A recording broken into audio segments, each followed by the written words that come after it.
Okay, welcome back to the Are You Strong show. I have an awesome guest on today. And wait do you hear this young man's accolades and his history, what he's accomplished so far at such a young age, and it's really cool stuff in the athletic space. But let's go back to when he went to college, Springfield College, played football there, linebacker, right? Got his undergraduate degree in kinesiology and exercise science. Went on to get his master's degree in sports psychology, which is really cool, at Southeastern Louisiana University. Then he hopped right into the professional world of coaching. So he spent some time with the New York Giants, which is right around the corner from me, which is really cool as a strength and conditioning coach. Sports performance coach at Vanderbilt University. Want to hear about that? That's got to be really cool.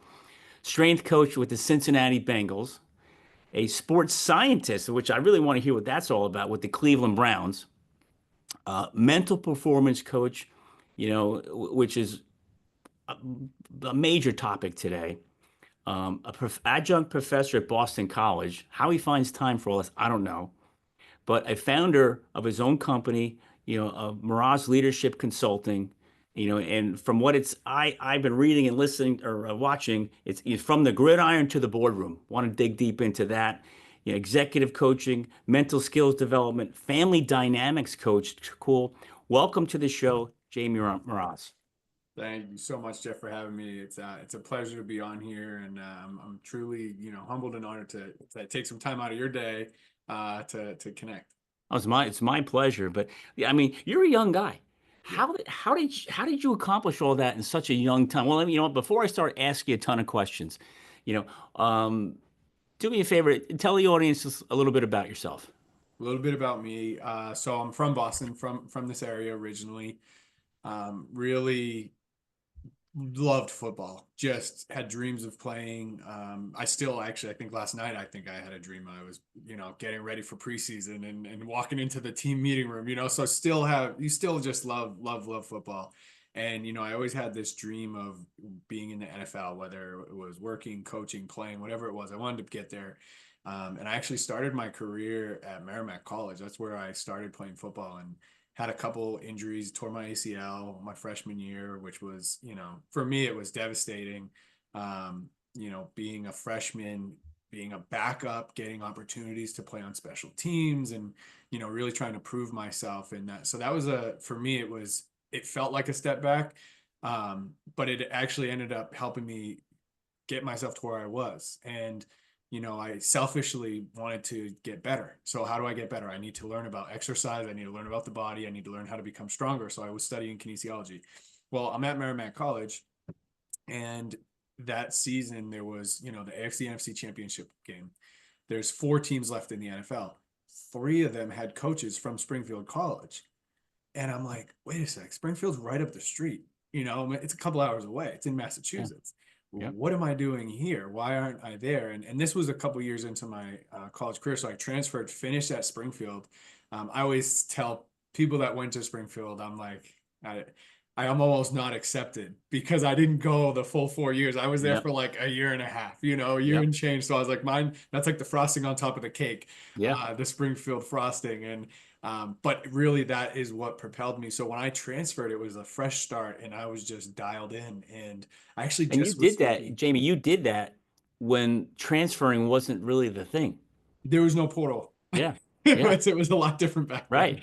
It was much different back then. Yeah, it was very different. Even tape. I just think some of these kids coming out now, there's so much material Oh to yeah. They have improve and learn. movies. They make movies. Yeah, I mean, for me, working out in high school, I think I was looking at like muscle and fitness Yeah. and just trying to find any new exercises I could do to get stronger. Yep. I remember I saw an article when I actually just found it the other day at my mom's house. There was an article I had cut out, and it was these NFL players. They were pushing and pulling cars, and it was like an Yeah. Escalade, a Cadillac Yeah. Escalade, at Yep. the time. And so my brother and I and a couple of our friends on the team, we would go to the high school parking lot and we would push cars across the parking lot because we're like, they do it in this magazine, so it's got to make you. They do it in the Yeah. NFL, you know. So yeah, but I selfishly wanted to just get better and learn more. So that's why I was studying kinesiology, and then I saw, a path to my dream, the NFL, and I was like, well, if coaches are coming out of Springfield, I need to go there and learn and see what they're doing, and find out how to do that myself. So fresh start, transfer to Springfield, and really I was just dialed in. And I just had a great conversation yesterday with an attorney who I work with, and we were talking about manifesting.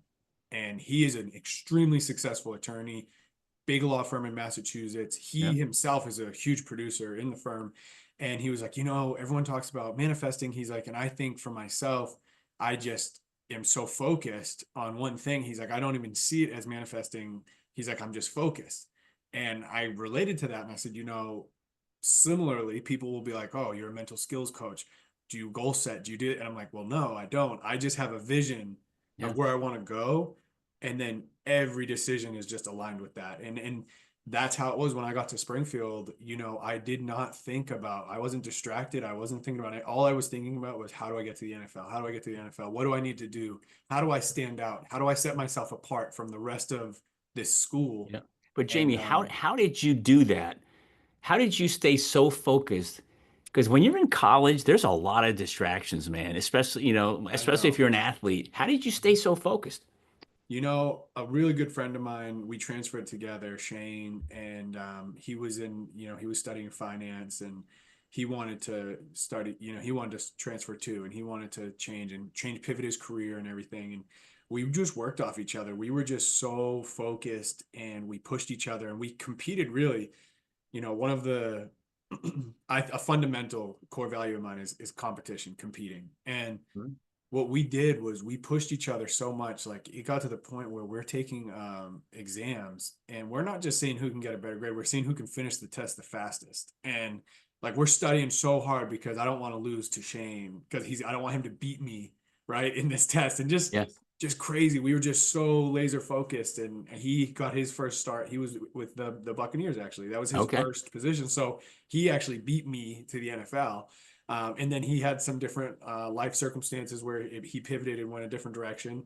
Um, but yeah, I think I don't know. To just give you the answer, I don't know. I just had this, because not everyone does that. And I don't No. know. I was just laser focused, and that was the only thing I wanted. It was like a one track mind. And I see it in my son now. Sometimes he gets so focused on something. I'm like, well, at least he's persistent, you know? Yeah. So Yeah. That's good. it's a lot of fun. So can you talk about? I like to ask guy, and you have this whole track of being able to watch the athletes now from in your career. But when you were getting recruited out of high school, like today is so different, Different. Yeah. but you weren't recruited that long ago. Mhm. Just real quick fun fact.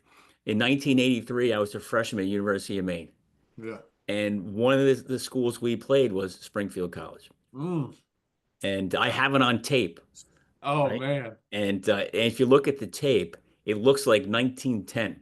were they running the triple option back then too? I don't, you know what? I don't remember. Also, I remember is we won like 63-3. No, that can't be right. I have to go back and check those scores.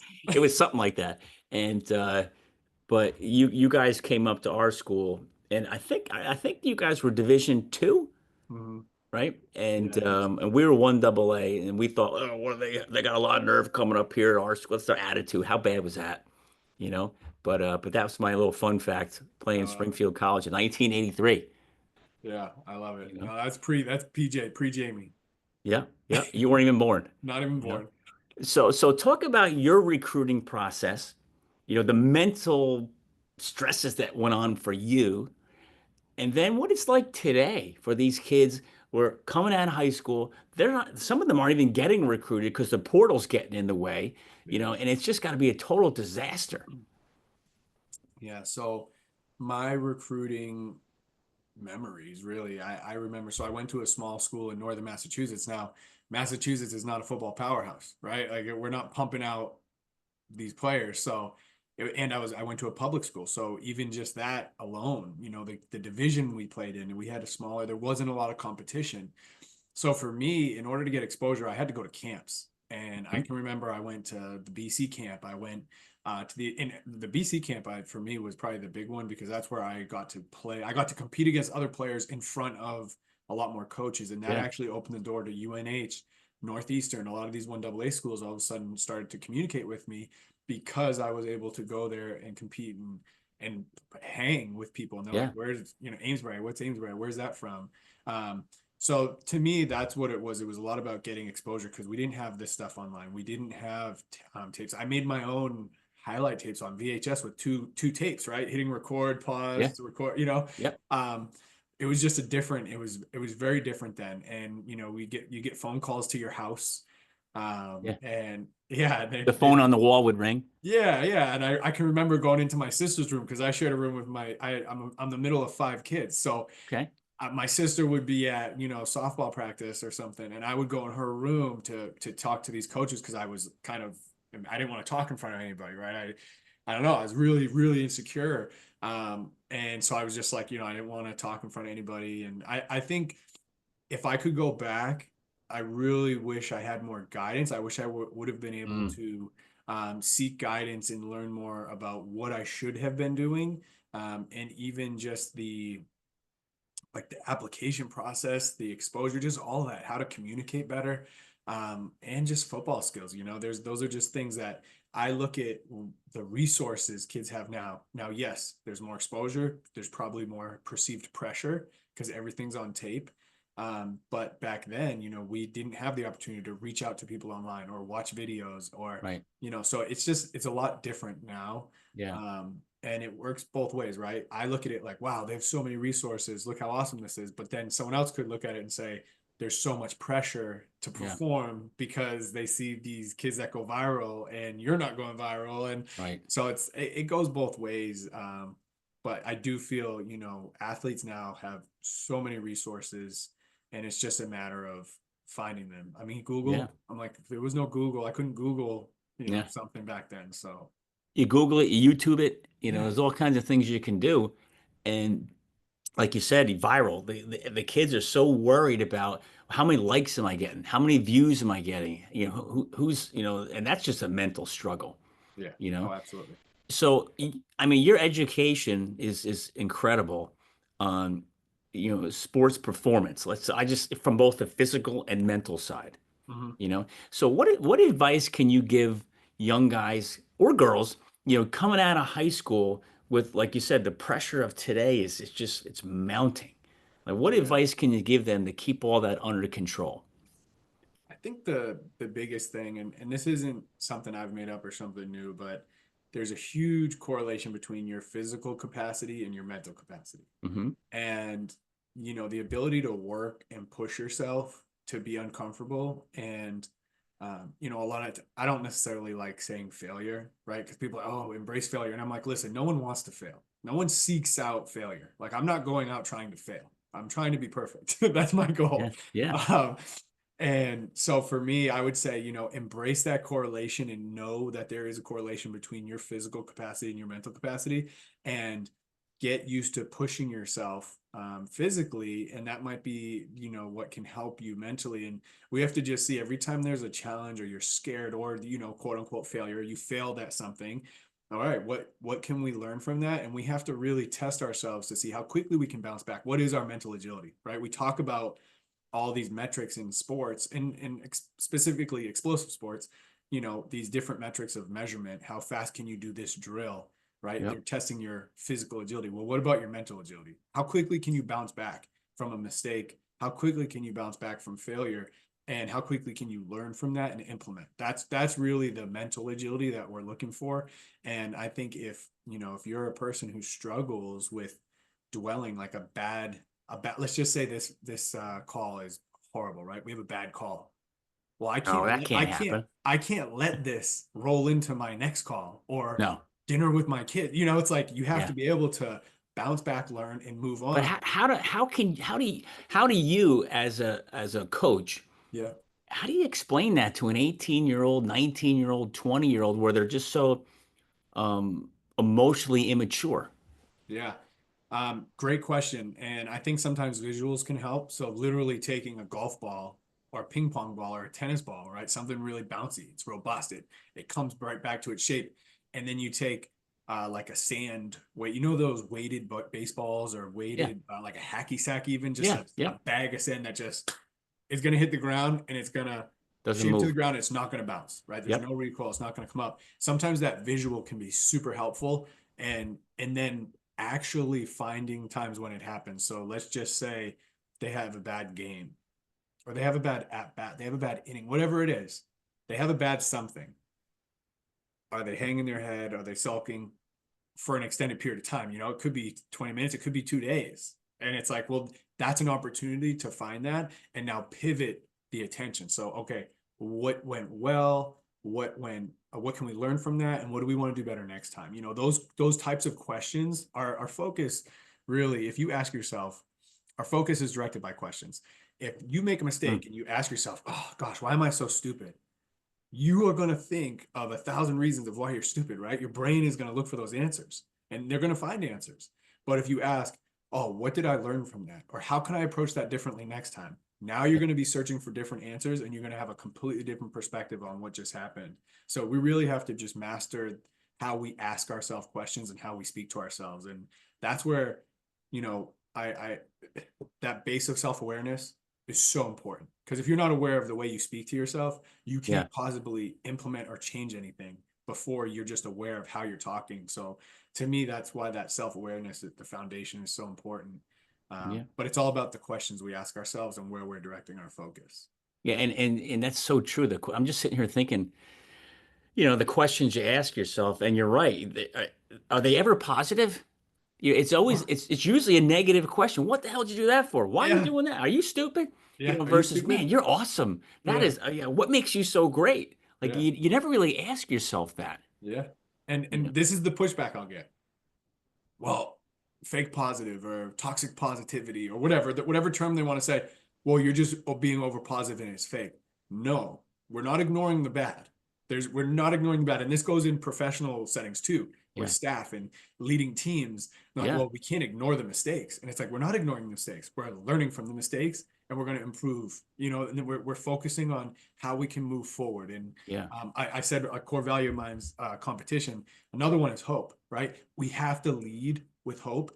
And this goes for athletics and business executives, right? We have to lead with hope. So that doesn't mean being fake. That means being hopeful, right? Where what we're doing is we're looking at the bright side and we're trying to say, all right, how can we come out of this better?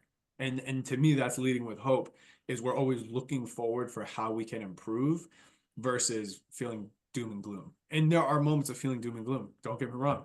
How quickly can we bounce back from that? How quickly can we learn from it and move forward? I, That's I, as I'm looking down here, I'm writing stuff down, taking notes. And what you just said is hope. That is so true, Jamie. I always say you always have to, provide hope. There's always hope. Inspire them to think bigger and say, there's always hope, mm-hmm. versus doom and gloom, Yeah. because it's so easy to focus on the negative, It's and natural. yeah, It's literally natural for us to yeah, do that. That's what we're geared to do is we're geared to look for threats and we're geared to look for things that are going to hurt us.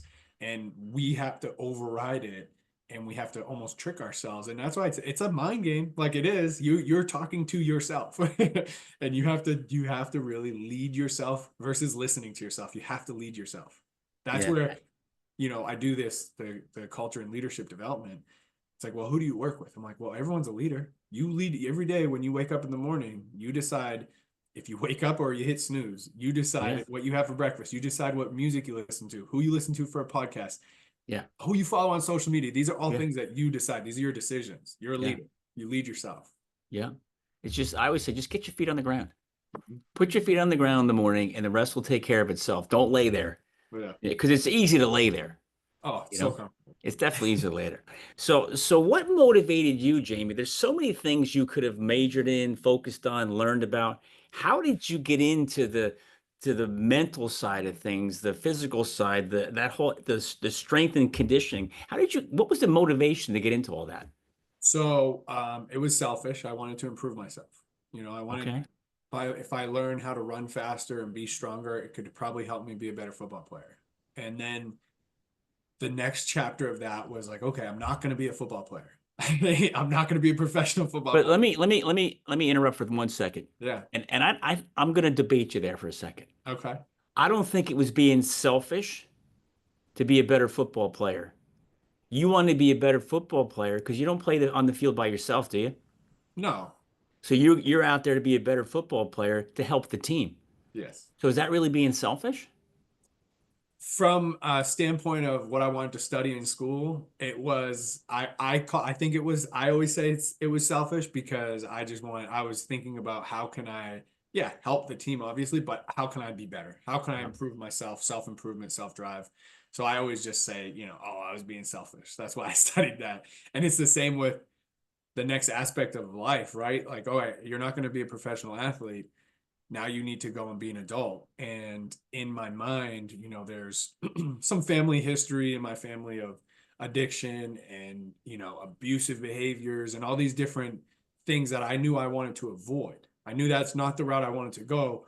So my next thing was, all right, I want to study the brain because I want to study psychology so that I can change my life. I can change my future based on the things that I'm going to learn and how I'm going to implement it. But I need to know how the mind works in order to do that.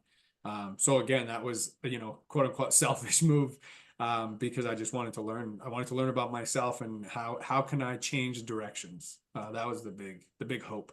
Okay. So how was it your first NFL job was with who? The New York Jets. Okay. How old were you? Maybe 21 or 22. I So was the you're youngest you're at a the time. I was the youngest in the league. Yeah. yeah, you were a kid, I was a pup. right? What the heck was it like? You're showing up at the Jets, where in Florham Park, Yes, yeah. right? And then You're we in went up Florham up Park, to New Portland. Jersey, Yeah. not too far, Yeah. with these guys making gazillions of dollars Hmm. who were mega athletes wherever they came from, Hmm. and now you got to coach them. Yeah. How did you handle that transition? The it's funny. For my whole 20s, I think I was like in my head like 35, right? Like I was always older. I always say I didn't experience my 20s like normal kids. I didn't necessarily go out. I wasn't very social. So that was a part of my life that I sacrificed honestly for this dream. And when I got to when I had these opportunities, my focus was being humble first and foremost. Like I'm here to help and I'm here to learn. And a lot of these guys, listen, they're good at what they do, and I'm just here to help if I can, right? I'm not here to tell them what to do. I'm here to help them on their journey, and for me, and live out their dream, right?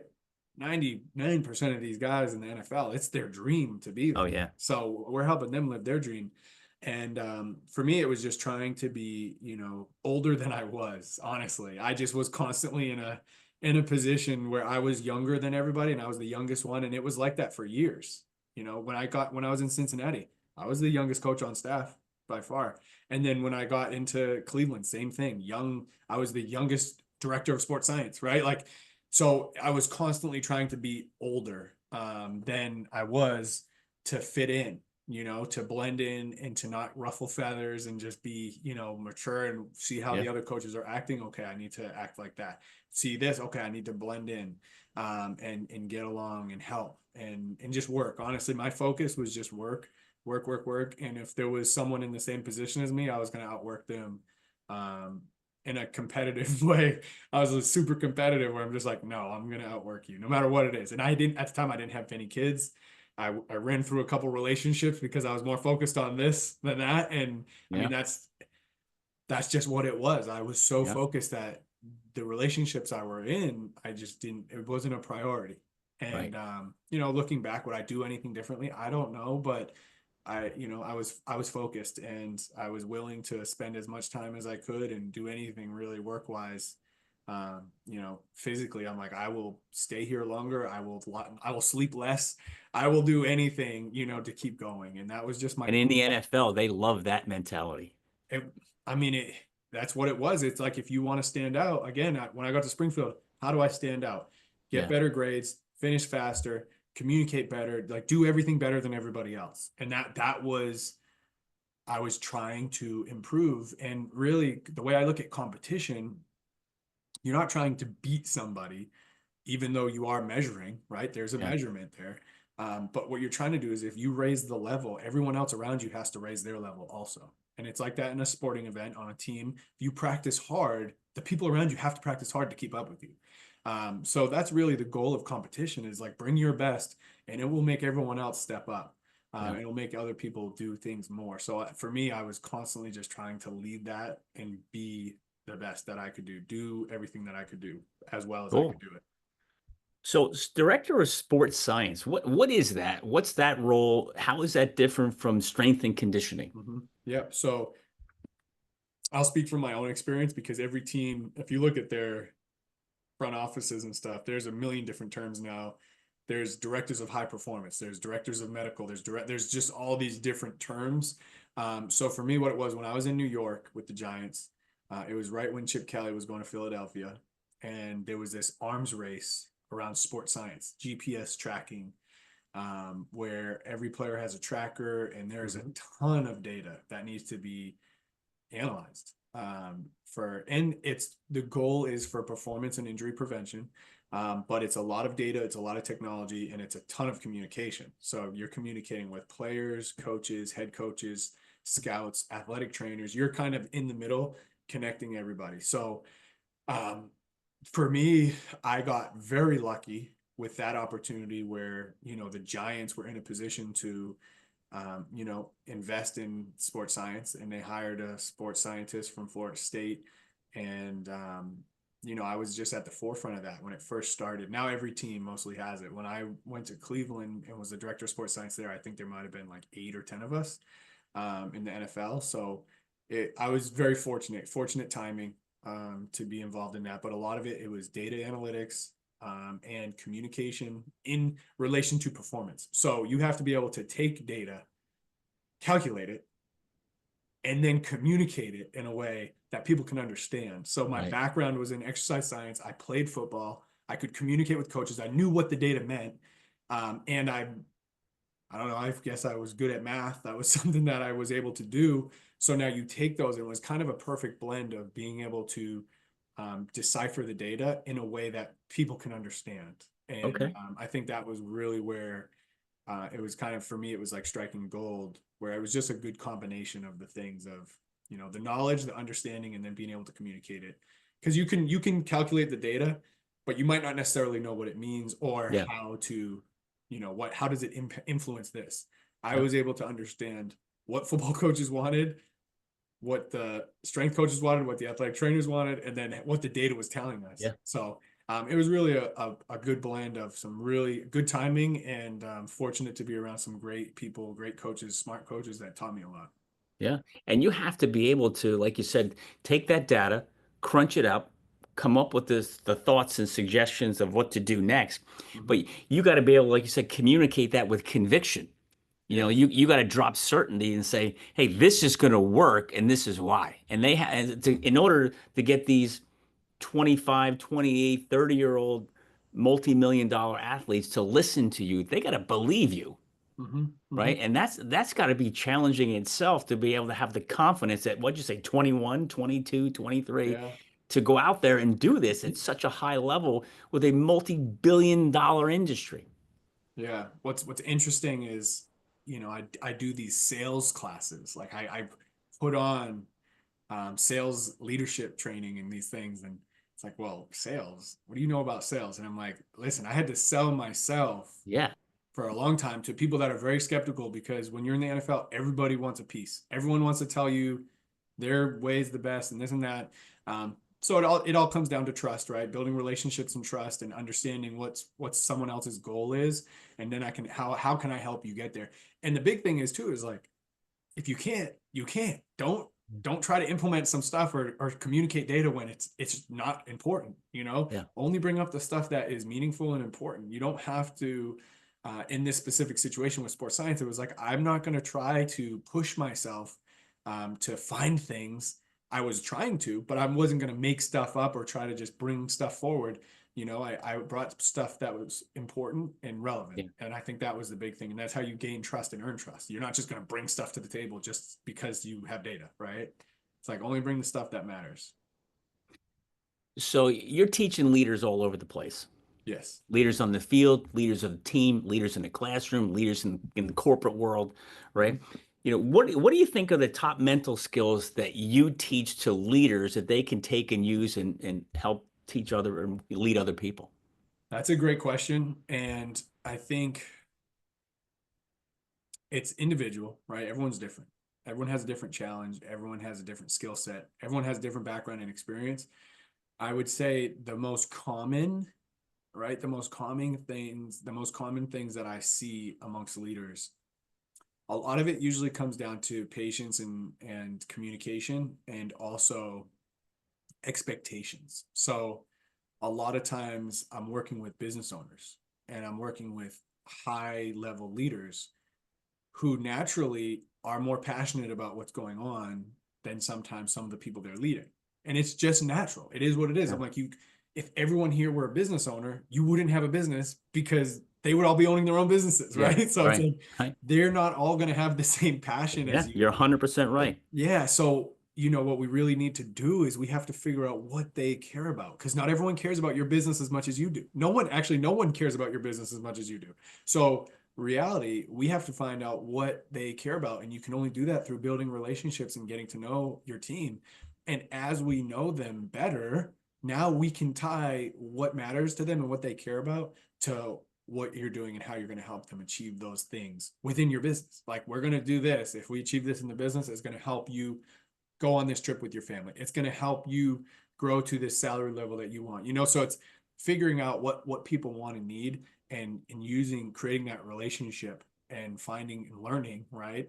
And then tapping into what motivates them. And I feel like sometimes not all leaders, but sometimes leaders can get impatient or frustrated if people don't feel the same passion they feel. And they have this level of expectation they want people to live up to. And in reality, it's like, well, we have to help get them there. It's so funny you say that. And I don't mean funny like I'm laughing, but Yeah. for leaders, I've been in the financial world for 38 years, right? Mhm. And I've hired, coached, trained advisors, all walks of life. Yeah.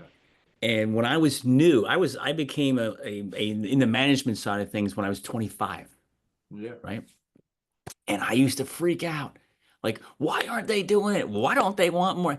And the guy who hired me, who we still work with today, we still work together today, said to me, he goes, listen, he goes, not everyone's going to be you. Mhm. Not everybody thinks the way you think. Not everybody wants what you want. Not everyone's going to do what you do. But it Mhm. doesn't mean they can't be successful too. And that was like this epiphany for me Yeah. that And I'm and like, just oh, that, just that, like, success. yeah, Everyone defines it differently. You right, might think success is completely different than how I define success. right. And finding out how people define success, Yeah. that's the key. It's you need to figure out how do they define success, now help them get there. Now they're bought into you as a leader. And now they're gonna do everything, they're gonna do anything they can to help you. I mean that is so true. How do people define success? And everybody looks at it differently, Mhm. you know? So you spend a lot of time working with leaders and athletes around self-awareness. Yes. Can you touch on that as like how do you emphasize that? How do you help leaders, athletes be self-aware of what's going on? Yeah. So self-awareness is it's really two parts. There's knowing yourself, knowing your wants, your desires, your values, what you care about, your hobbies, all those things, right? Do you know yourself? And within that, how do you speak to yourself? To me, that's the almost the like the tactical part of self-awareness. Like, actually, how do you speak to yourself? Do you listen to yourself? Are you aware of what you're saying? In the tone you're saying it in. So that's the first part of self-awareness is getting to know yourself and then listening to yourself, being aware of yourself. And then the second part is how do you impact others? And we have to be aware of how we impact others. So the reason why to me it's foundational is because if you want to grow and improve or change your situation or whatever you want to change about your life, you can't really do it unless you have that foundation of that self-awareness, and you really have to get to know yourself and learn yourself, because it's you, yourself, and you, right? At the end of the day, you're the only one you got. And in your head, when you go to sleep, when you lay down, it's you, yourself, and you. And no one can make you make different decisions, and no one can force anything. No one, so you have to do it yourself. And you have to have ownership that way. So that's where we start with self-awareness, and we start with ownership, and we really identify, choices in our lives that we're making daily and how they impact the results we're getting. And because the bottom line is, the results you have right now in your life, wherever you are, whether it's good or bad, it's based on your choices and your responses to whatever situations are going on around you.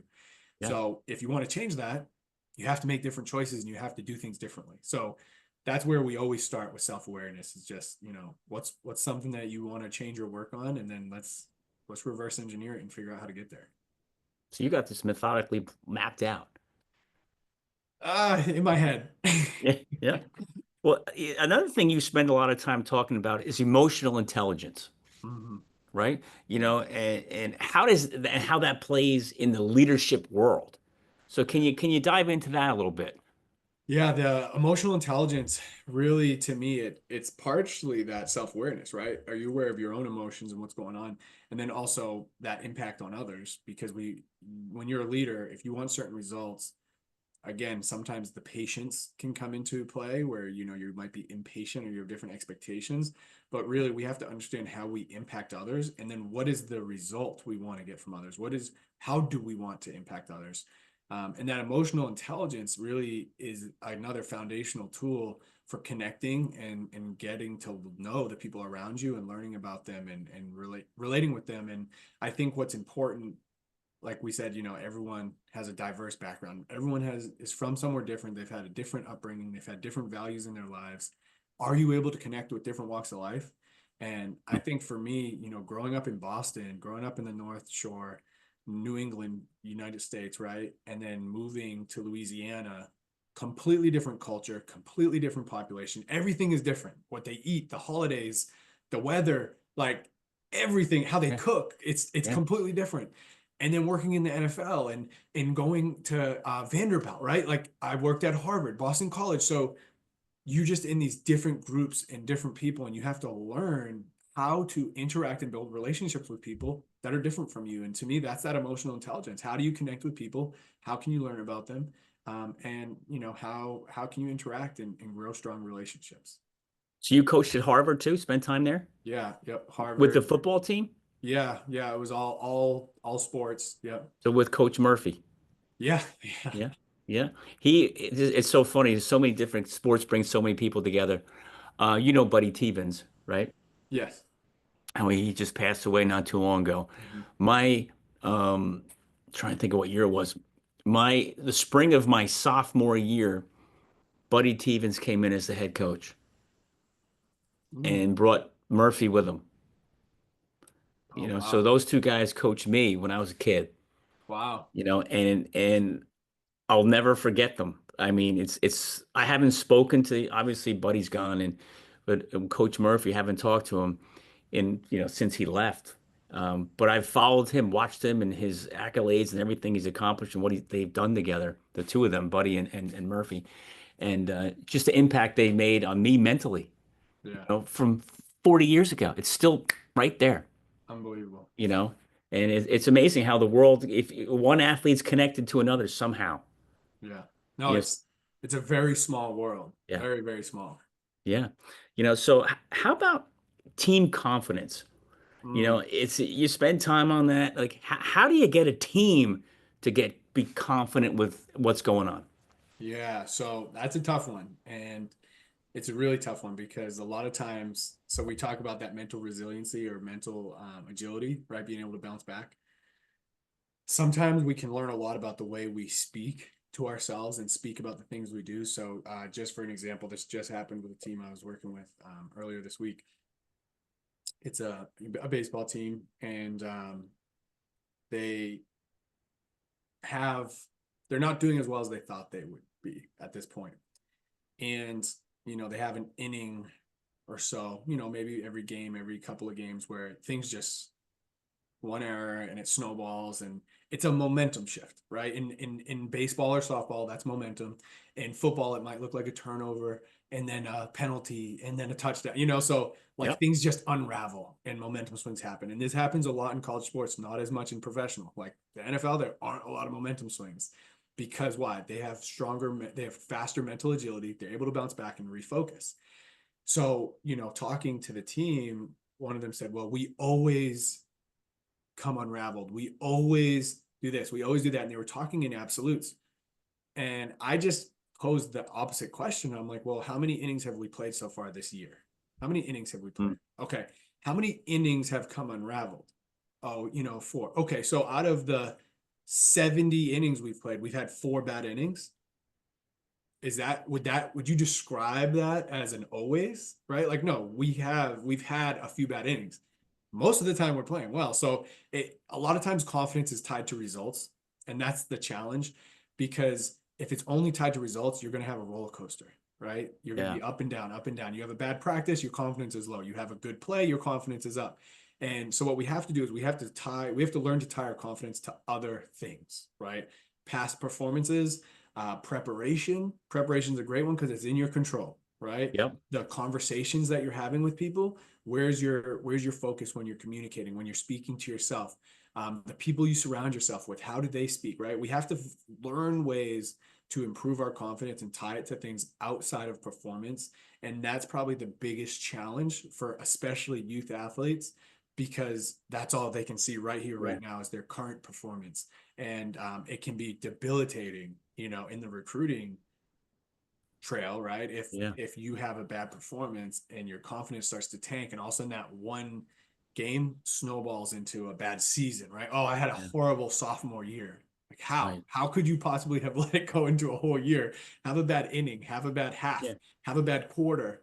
You don't Yeah. have a whole bad year, You have a bad year. No. So yeah, that's the thing, is teaching how can we tie our confidence to things outside of performance.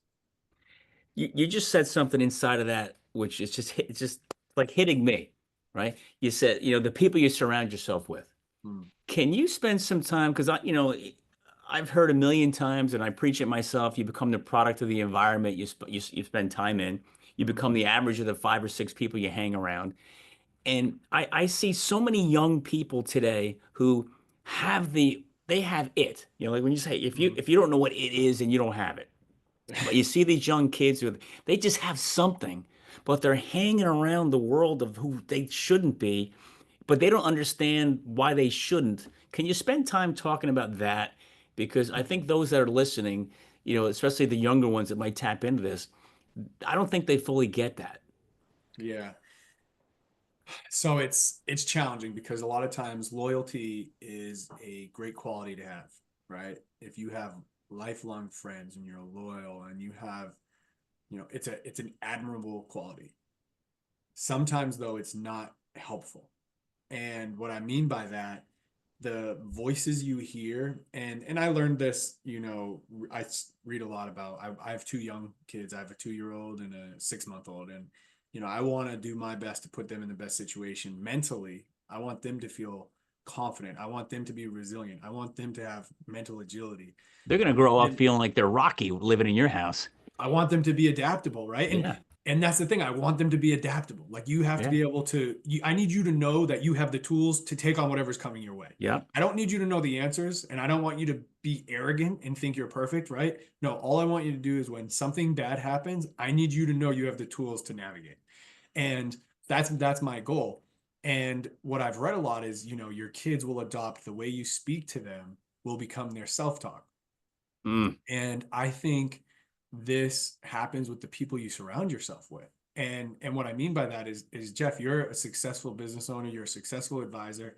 If you and I speak every day, the conversations we have are going to be different than if I were to talk to, let's say, somebody that might not be at your level in terms of success, right? Like, they're just going to think about different things. They're going to talk Yeah. about different stuff. They're going to focus on different qualities or things that are important. So now by speaking to you, I'm going to help myself just focus differently and think differently Yeah. just based on the people I talk to. So that really is what it's about when you talk about who you surround yourself with. It's based on the conversations you're having and where your focus is. If I, I don't want to like offend or say bad things, but really, you just have to think about what's our focus. What are we talking about? When I got to Springfield, I'll use my example with Shane. Shane and I were focused on being successful, quote unquote, right? We wanted to make it. We wanted to push each other, and we wanted to create a lifestyle that we could, you know, do what we wanted and how we spend our time. That was like success for us. So it's like we had to work hard to get there, and that's what we were doing. We were pushing each other. Now I could Yeah. have easily been hanging around with other people that were maybe focused on different things in college, right? Different focus, different mindset. And maybe I would have had different results. But I think the people you surround yourself with really shape your focus and the topics of conversation you're in. Yeah. They either feed the positive or they feed the negative, Mm-hmm. you Yeah. know, and I think, and what you see, oh man, the stuff that you're saying is so true. Loyalty. I say loyalty is a two-way street, right? It's supposed to be, but some of the younger athletes who are really excelling, right? And the guys that don't, and they just can't get out of that, pull the other guy, pull that accelerant down. They put the brake on it. And the guy who's excelling and should be doing things differently doesn't want to because they feel bad You feel because the other bad. guys aren't doing it. And you know what? It's a lot easier to pull someone down than to Yeah. pull someone up. Just Yeah. try and do it. Try and pull Yeah. me out of Yeah. this seat. It's going to be a Yeah. lot difficult than for me to Oh pull yeah. you down. Yeah. Right. Yeah. And that's just the way it works in life. And we talk about it on teams when I'm working with different teams, athletic teams or business teams, right? Yeah. You know what's the right thing to do. And if you don't, then we need to get clear on Yeah. what our goals are and what we should be doing. Right. That's Yeah. the first step. Like, let's get clear on Yeah. what our goals and daily goals should be. Now that that's clear, you know what's right and you know what's wrong. And to me, there's really no gray area. It's like you're either moving forward or you're moving back. Yeah. There's always going to be a bell curve, right? There's going to be a bunch in the middle. There's going to be the two peak ends. The two peak ends, you can either pull people up or pull people down. And they're both leaders, right? The ones at the lower end of the curve or the higher Yep. end of the curve, they're both leaders. It's just a lot easier to pull people into this negative, complaining, lazy.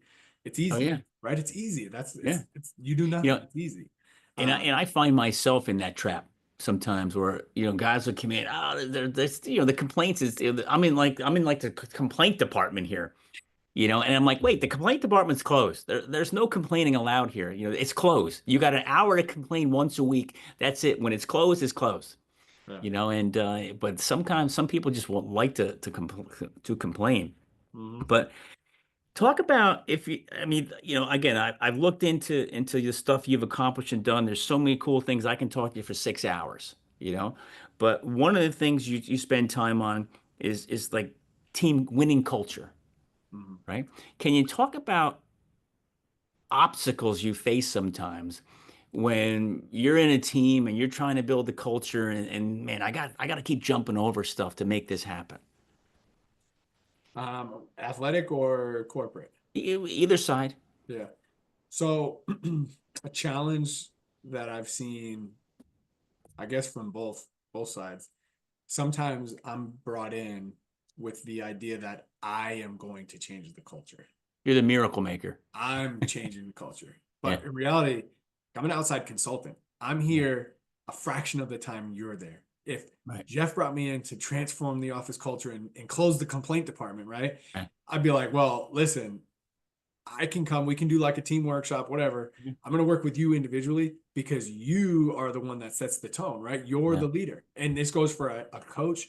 It goes for captains on a team. It goes for a business owner. It goes for managers, right? I'm like, I can only do so much because I'm not there all the time. You're there. It's your Yeah. office. It's your team. You're the leader. And I think sometimes it's hard for leaders to take ownership in that. And, on my website, it says, if you're not happy with your office culture, like, talk to me. Ultimately, what I'm going to tell you is like, well, look in the mirror, Yeah. where one of my favorite quotes is you're either teaching it or allowing it. So you're either Oof. teaching this habit or you're allowing it to happen. And ultimately it both ends with ownership on you. And I think that's the big thing with those are some of the hurdles I see where they're expecting leaders will bring me in and expect me to change things. But in reality, I don't change it. You change it over Yeah. time. I'm going to help you and I'm going to help navigate difficult conversations or help navigate, all right, how are we running our meetings? Yeah. What should be our meeting topics? What should be the agendas? Do we feel like meetings are a waste of time? Why? We're not benefiting from it. Okay, we need to Right. find out how to add value and Yeah. how to drive culture in these meetings. So that's the biggest challenge is sometimes lack of ownership, or feeling like it's not, it's not my fault, or there's nothing I can do, kind of like helpless almost. Yeah. And I think what comes along with that, Jamie, is standards. Mhm. Like you said, is you're either teaching it or you're allowing it. Well, that's the standard, Yeah. And Nick Saban, I watch all those guys stuff, all their YouTube videos, and when I'm in the gym in the morning, I have positive YouTube things going in my ears, right? And I just there's so many times Saban's on the YouTube saying we don't do that here. Yeah. That's not what we do here, And when you let things happen that you don't do here, well, then that becomes the culture. And when guys come in to me and say, the culture, we got to work on. I'm like, well, what are you doing to fix it? Mhm. Because you're the culture, you're part of it. So whatever's going down here is you're part of the down. What do you want to do to make it go up? Yeah. Which is cool stuff. But how about setbacks? Have you had any in your career? Um, I mean, yes. That's the simple answer. But again, it's kind of for me, it's like, well, how do you look at it? For example, when I got fired from Vanderbilt. So we were at Vanderbilt, and after 1 year, they fired a bunch of the staff. Big But were group. you fired because the head coaches all got let go and you were part of that? No, so new head coach came in, and well, I had a 1 year contract, which was stupid for me at that point. I shouldn't have done that. But I didn't renew the contract, and they brought in a new director of my department. So for me, you could look at that as a setback, but honestly, what it did was it gave me time. I went to the combine, I went and networked, I took that time. I was only unemployed for a few weeks, because I took that time instead of like taking a vacation. I doubled down and I was working all day on sharpening my craft. So I was learning about the newest stuff in sports science. I was learning how they talk, how they communicate. And, a mentor of mine, a close friend of mine, he's now the director of sports science out in Denver, right? He's the one that was hired in New York with me who kind of taught me the way. So I would go to him, hey, what should I be reading up on? What should I be studying? And I knew that was a path for me forward. So I just wanted to keep learning and growing in that. So for me, like I never would have had that time if I still had that job. I probably wouldn't have gone to Cincinnati, Yeah. so which was amazing. It was one of the best years we've ever had. We were 8 So and was 0. it really a setback? So no, that's what I mean. Like Yeah. technically, Yeah. yeah, it's a setback, Yeah. but not really. No, it helped No. me. So that's how I feel like, when you're like, were there any setbacks? Yeah, I'm sure there were. Definitely is. Am I where I want to be right now, business wise? No. Am I as large as we want to be? No. Do I want to grow more? Yeah, absolutely. But I don't necessarily like see setbacks. It's more of just, we're just constantly evolving and growing and It's trying to it's it's learn, and opportunity. we're focused. Yeah, it's Yeah. like, how do you stay focused on just growth and moving forward? So yeah, the setbacks question is a difficult one for me personally because I'm just trying to grow, trying to look Yeah. forward. But what's cool with you, Jamie, is you don't look at something as a setback. Yeah. You just look at it's just a step in the next direction.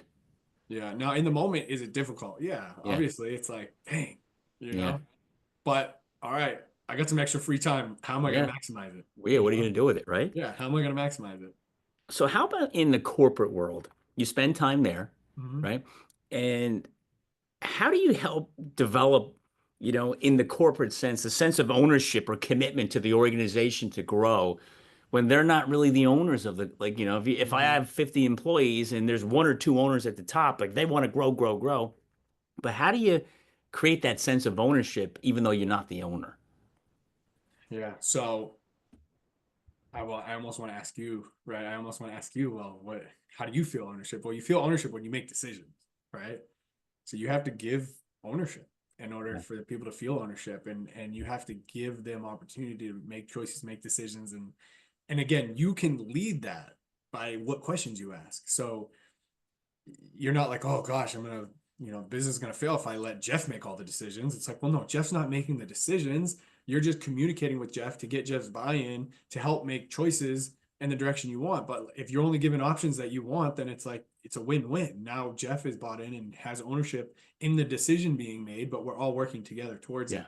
So to me, that's why I say sometimes it's like a mind game where I'm like, you have to learn how to communicate with people and talk to people to create that buy-in and create the ownership, by allowing them to have skin in the game, right? Like obviously no one wants to fail. So if I'm Yeah. giving you an opportunity to help make a choice, you're going to do your best to make sure it's a good choice, right? Normally, right? It's not all the time, but normally.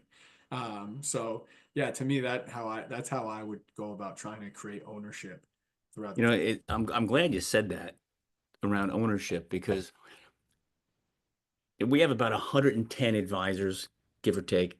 I think our staff is probably 25 people, and some of the staff reports to me on different things. And the line that I like to give them, Jamie, is I'm like, Mhm. you're in charge. This is yours. You know, this you own this. You're in charge of it. Come back and let me know how it's going. Mhm. And I think, and I know every time I say that to somebody, I see their face. It's like almost like this face of excitement. Like, really? I get to be in charge of this? This is great. Versus, this is the gotta, when you're just constantly telling people, telling people, they don't, like you said, ownership. They don't feel like they own that process or that decision or that Mhm. department. You know, Yeah, that's when it's that. your choice, when you make the decision, there's a lot more emphasis and energy in it for sure. So how do you help somebody enhance their leadership skills? Hmm, that's a great question. So this is interesting because I am working with a person right now who was in that situation where, she was feeling uh, like she wasn't making an impact and she wasn't driving change, and she didn't feel very empowered as a leader. And really what we did was we just talked through, her perception of things and what she was thinking. And then we focused it, instead of feeling like helpless, we started to focus on what can we control? What's in our control? What are things we can do? And when you start focusing in on that, what it does is it really changes your perception on your day-to-day interactions and actions, because now you're viewing it as like, all right, I'm doing this right now, this is me. And so we really just tried to switch out of that kind of helplessness into an ownership mindset, and with how we view how we're taking action specifically, and how we're doing it with intention.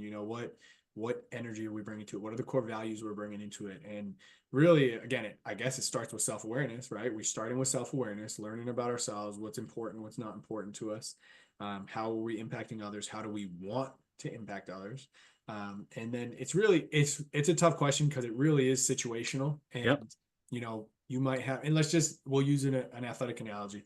Let's just say you have someone on your team who is super talented, very confident, unmotivated. That person needs motivation.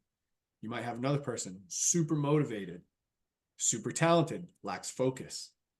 Okay, that person might need focus. You have another person who's motivated, talented, no confidence.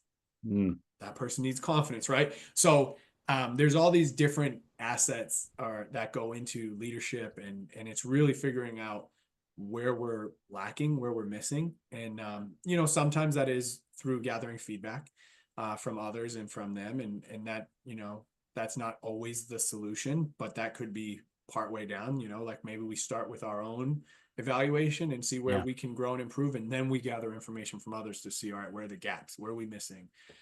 But yeah, it's totally individualized for sure. Yeah. And you can Yep. you can do educational broad, hey, we're going to work on this, and we're just going to teach everyone these skills, but they're going to resonate differently with different people. Yeah. So you said core values a number of times throughout our conversation. Can you list them all out? Like, what are the core values that you bring to the table? For me personally, like my personal core values, the things that I think are the most important, it's going to be hope. It's going to be humor, right? I think smiling and humor is one of the most important things. Competitiveness, right? And perseverance. Those to me are like, if you're able to bring those day in and day out, and self-regulation is in there. Again, being able to lead yourself and control yourself. Those are all important ones. But for me, really, hope and humor are probably the two foundationals. We have to be looking forward, and we have to be able to smile. Just Yeah. smile. Think about what our senses, our eyes, Yeah. we see everything. We collect information, we gather energy, we learn about people all through our visual. And, smiling is probably one of the most important social cues for leaders, for anybody. Just Yeah. smiling at someone instantly can establish a sense of trust. Oh, they smile back. Yeah. You know? So you yawn, right? Mirror yawns. If you yawn, I'm going to start yawning right Yeah. now. Right. So it's the same with a smile. So to me, humor, being able to add humor and bring light to situations is extremely important. And then being hopeful and always trying to find, like, lean into that hope somehow, some way, find something to be hopeful about. And I think, like I said, resiliency, but hope actually is the foundation of resiliency, because if you're hopeful, then you are more likely to be more resilient and be able to take on more and push through more. So yeah, I'd say those are my core values for sure. Oh, those are awesome. So what's next for you? Oh, what's next? So, I've really been focused in on my business currently, and just trying to grow and expand and impact more leaders and really expand that impact. That's been my biggest focus. I at the beginning, when you said, tell me more about you, I wanted to talk about my family. And Okay. but I somehow got caught up talking about Springfield, I don't know. But my two boys, I have two sons. My wife Paige, she's amazing. She's extremely hard worker. Like, you talk about who you surround yourself with. I mean, that most important choice you make is that person who's your partner, that's your teammate.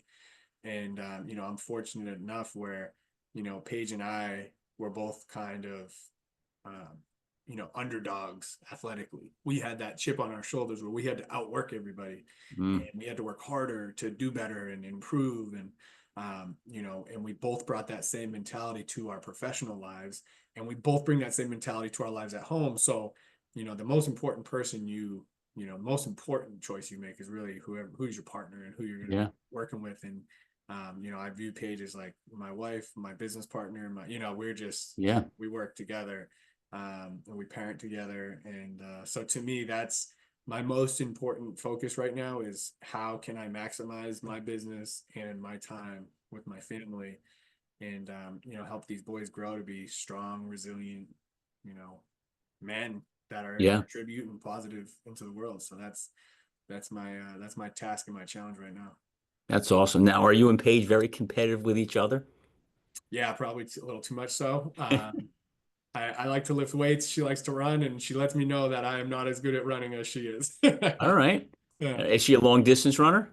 Yeah, so she'll do, half marathons and all Wow. sorts. So I'll dabble with a 5K, but All I right. usually peak out, somewhere around there. Hey, there's nothing wrong with that. Yeah. 5Ks aren't easy either, Yeah. you know? So you help the athletic world, the corporate world, and the family world. Yeah. We didn't spend any time talking, like you just brought up your family Yeah. dynamic, which is awesome. But we didn't spend any real time on it. Can you touch on that? You're coaching families as well. Yeah, so family dynamics coaching, it's actually interesting because it is involved with wealth management, right? There can sometimes be a lot of generational differences, and it's the same as a team, any team, business team, athletic team, NFL, NHL, any team you want.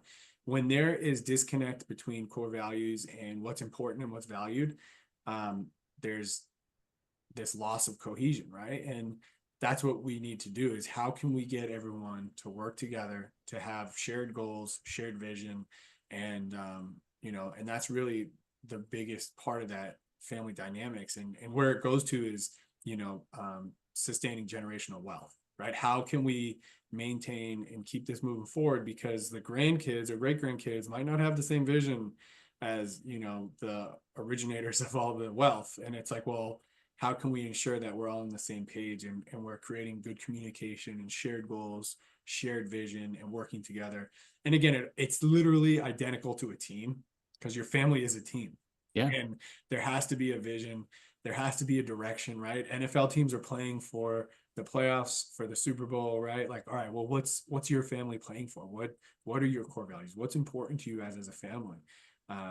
and it's creating alignment through that. And that's really what we try to do. And it's the same thing: building relationships, self-awareness, understanding what other people, how other people define success, right? Yeah. So it's families are difficult because there's a lot more sometimes baggage and a lot Yeah. more, so it can be very challenging.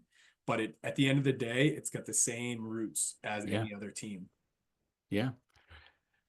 I was going to ask you this question, but I'm not going to put you on the spot, and I don't want you to answer it Yeah, because I don't want anybody who you're working with now to say, "Well, what does that mean?"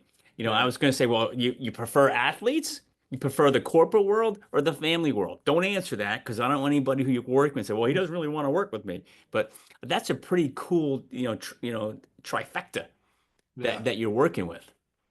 So I will say this: the one thing that all the clients I work with have in common is they all want to get better. Yeah. So for me, that's what it's about. It's about the desire and want to improve. And those are the only people I work with, right? Because if you don't care about getting better and improving, like, why would you work with me? Why would you waste your Yeah. time? Yeah. Right. So that's the one thing that all the families that I work with and that's what everyone has in common. They have a Yeah. desire to be the best and they want to get better. And it's that elite mindset. That's who I work with. Because if not, we don't align and it's not going to work out anyway. So don't waste time. That those are the people I work with, and that's one thing that they all have in common. That's awesome. Yeah. So, those that are listening, how can they get a hold of you? Website, phone number, Yeah. email address, whatever you want to give out. Yeah. So the probably the best way is through social media, either LinkedIn or Instagram, and it's at Jamey, Jamey. I spelled it a little bit differently. Jameymroz, Jamey Mroz. LinkedIn, Instagram, it's probably the best way to connect with me, reach out. I'm usually pretty good with the messages. Yeah, I'd say that's definitely for sure the best way to get in touch. If you're That's a how I business met. That's owner, how I met you. yeah, if you're a business owner and you want to connect, same thing, LinkedIn, Instagram, or on my website. It's morozmission.com. And we didn't even go over that. What is the Mroz mission, right? Yeah, My let's mission hit it real is, quick. yeah, my mission is to increase confidence and positive self-image, right? Through education. And that's the biggest thing. And confidence, right? It's funny, confidence is important, but not needed. You can perform without confidence, and you can be successful without confidence, but man, does it feel good when you're confident, right? So my goal is to help people, you know, improve that positive self-image and feel better and learn and feel more empowered. That's the Mroz mission, and that's my website, morozmission.com. That's awesome. That's awesome. Well, Jamey, I could talk to you for like 3, 4 more hours. I know you got to go. But is there anything we haven't touched on you think we should hit before we wrap it up? I think you did a great job. You are a true professional, and I yeah, man, appreciate that. yeah, I think we did a pretty good job. We hit on a lot of topics. We could definitely dive deeper in probably every single one of them. Yeah. But maybe we'll set up another time, or if you're interested, people can reach out to me anytime and ask any questions they want. Yeah. Well, listen, I appreciate you being on the show. The impact you're making, Jamey, across 3 different places, athletically, corporate, professionally, and family dynamics. It's just incredible. Keep up the great work. I can tell you're having fun doing it, because when you talk about what you're doing, you said before smiling, the smile automatically happens. It comes out. So keep it up. Let's get you back here, and then the next, success you have, let's come back and talk about it. Absolutely. Thank you so much, Jeff. I appreciate it.